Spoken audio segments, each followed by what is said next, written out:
All right, good evening. If you're new here, welcome. My trail name is Waldo and I hike with just the bare necessities. And one of those bare necessities for me is always barefoot shoes. So I do all my hiking in barefoot shoes. And these are Vivobarefoot Primus Trail 2 FG. FG stands for firm ground.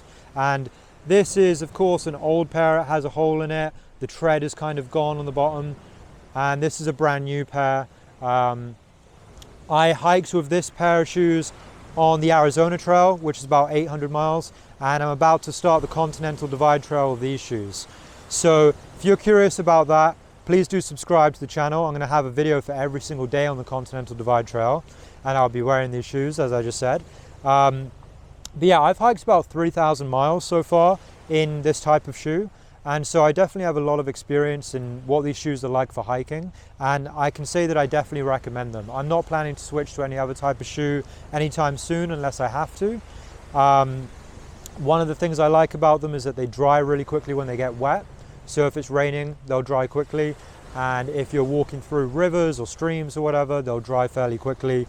Obviously, because they're barefoot shoes, you will really feel the ground, you'll feel the rocks and stuff along the way. So on rocky terrain, it is a bit tough on the feet, but your feet adjust over time and you get used to it.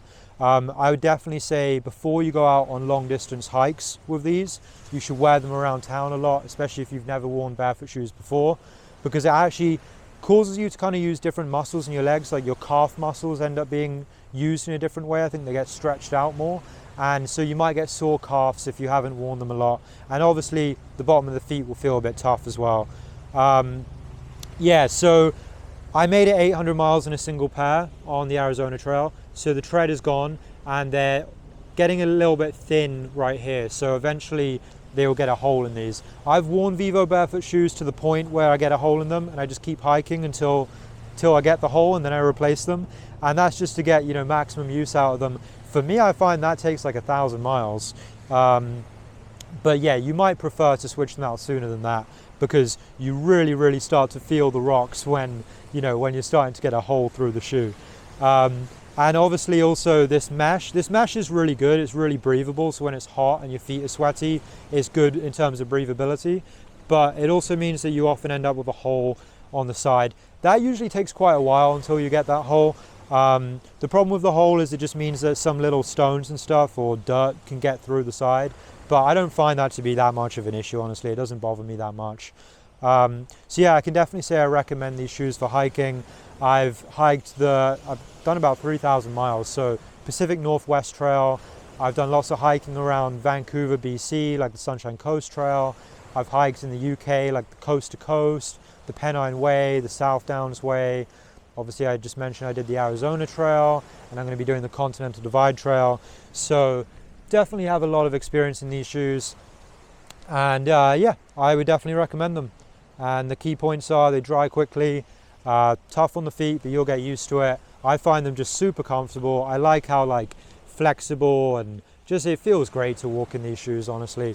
So yeah, give them a go, see how they work, and hopefully they work as well for you as they do for me, because I really like them. I think the toe box is wide enough as well. So at least for me, I have maybe kind of narrow feet though. So if you have really wide feet, I don't know if the toe box is big enough. You just have to try it out. Yeah, I never really get blisters in these shoes as well. I would get blisters in hiking boots on my heel, but these I never get blisters. So yeah, if you liked this video, if this was useful to you, please do subscribe to the channel. If you have any questions, leave a comment below. And soon I'm going to be on the Continental Divide Trail, putting out a video every single day. So subscribe if you want to see those videos.